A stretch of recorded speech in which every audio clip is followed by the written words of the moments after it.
Okay, let's dive in. We're looking at something that happens, well, every single year. Businesses get really ambitious for that final quarter, the holiday season.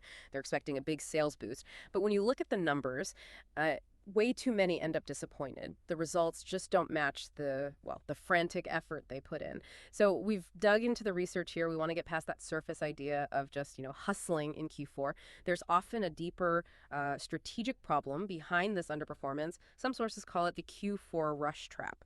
And it's less about how hard you work and more about, well, bad timing, waiting too long, launching too late, and basically scrambling when the market is already overflowing with noise. Yeah, and what's really key here, I think, is the shift in the customer's mindset.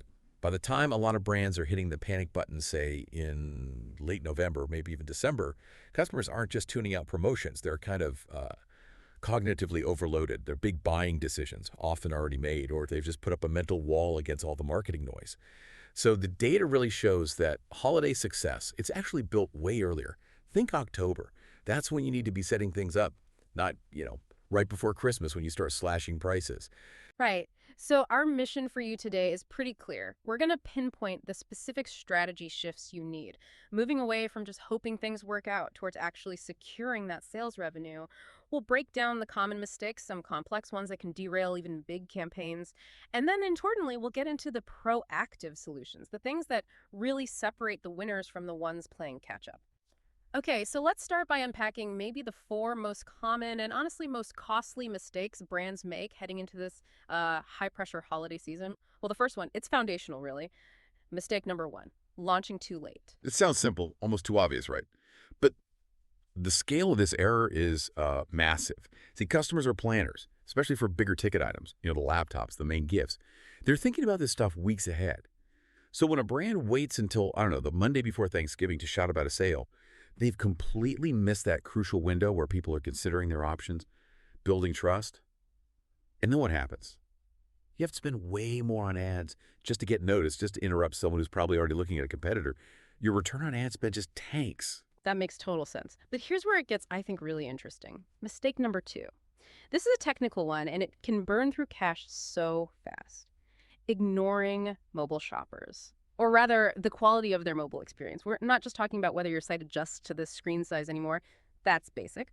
Our sources are highlighting that something like, over 70% of holiday shopping starts on a mobile device. Hmm. So the failure isn't just, oh, the page loaded a bit slow. It's more subtle. Maybe interactive features break on mobile, or there are delays because of third-party tracking scripts messing things up, or, pricing displays that don't update right unless you're on a desktop. These kinds of subtle mobile friction points, that's where you're losing potentially millions in revenue. People just give up, precisely.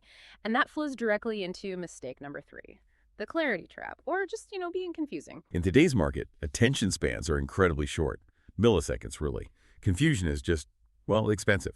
If your potential customer has to spend even, say, 3 seconds trying to figure out what exactly you're offering them, they're gone. They've scrolled away.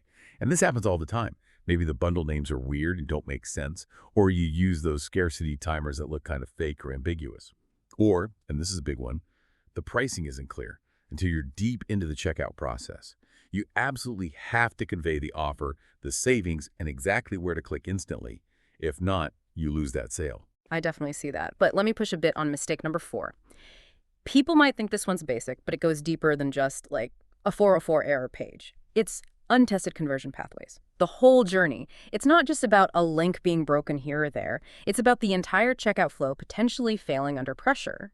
We see even sophisticated brands losing customers because maybe their session timed out too quickly, or the shipping costs suddenly changed or were calculated wrong, or maybe there's a hiccup integrating with something like Shopify Pay or PayPal. Those things are supposed to make checkout faster. Right. Speed things up. But if they're not configured perfectly, they actually cause errors and friction. Imagine losing a, I don't know, $500 sale because some payment token expired behind the scenes. That's not just a small glitch. That's a failure in quality assurance that costs real money, especially during peak times. Okay, so if we tie all these mistakes together, right, what are we seeing? The solutions really need to focus on two things: giving the customer back their time and reducing friction, both mental and technical. So this raises a really important strategic question, doesn't it? What are the proactive steps, the things you do before the rush that can actually turn this whole situation around? Yeah, exactly. And the first solution, and probably the most powerful one, Directly tackles that timing mistake we talked about. Start early. Let's call it the campaign architecture fix. You really need to be locking down your ad copy, your creative, all that stuff at least 6 to 8 weeks before Black Friday hits, minimum. And this isn't just about, sending out one email a bit earlier. It's about using that lead time strategically. Build anticipation with lower cost campaigns first. Warm people up so you shift the focus. Instead of a desperate, expensive push to acquire new customers in November, you're running super efficient retargeting ads. Targeting people who've already seen your value, who are basically just waiting for you to announce the discount. Much smarter spend, absolutely. And then the second proactive step is crucial for making sure those early campaigns actually work best. Aggressive A/B testing. But focusing specifically on like the psychological triggers during Q4. So you're not just testing, say, email subject lines. You're testing the intensity of your urgency messages. Does 30% off today only pull better than, say, limited stock, only 70 items left? You test it. The sources we looked at show that even small tweaks in how you frame a headline, maybe shifting from focusing on features to focusing on the benefits for the customer, that alone can boost conversion rates by like 15, even 20%. Why? Because it reduces that mental effort, that cognitive load we were talking about. Makes it easier for them to say yes. Okay, building on that early momentum, then we get to solution 3, strategic pre-launch awareness. This is all about psychological priming, getting people ready and excited before the sale actually starts. It's more than just putting a countdown clock on your website, though that can help. It's about things like maybe segmenting your email list weeks in advance. Offer your best customers genuine VIP early access. Or maybe double loyalty points if they buy in the first, say, 48 hours of the sale. The goal here is to create a sense of perceived scarcity, yes, but also genuine loyalty. Make them feel invested. You want your audience ready and waiting, clicking that link the moment the sale drops, not just stumbling across it days later when they're already overwhelmed. Exactly. And finally, let's tackle that friction, particularly the technical and payment friction we identified in the stakes section. Extreme checkout simplification. What's really fascinating here, according to the research, is the focus needs to be on things like persistent cart data. Think about how often people browse on their phone, then maybe switch to a laptop later to actually buy. Cart abandonment rates just skyrocket during Q4. So if someone puts items in their cart on mobile, you have to make sure that cart is still full when they come back on their desktop later. That's critical. And beyond just offering multiple payment options like PayPal or Apple Pay, which is important, the real key is making that entire path from the moment they click your ad to the moment they hit confirm payment require the absolute minimum number of steps and fields. Ideally, like under 4 steps total. Guest checkout options are huge here too. That kind of frictionless process. That's what turns high traffic volume, which you pay a lot for in Q4, into actual guaranteed revenue. It lets people buy instantly. Okay, let's pull this all together.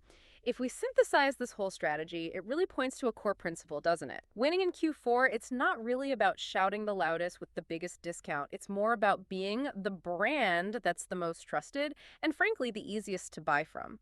So, holiday marketing, it doesn't just start with the sale announcement. It has to start way earlier with actually building a relationship.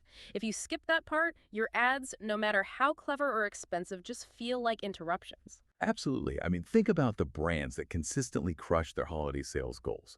They're the ones delivering value, non-sales value consistently, all through Q3 and early Q4.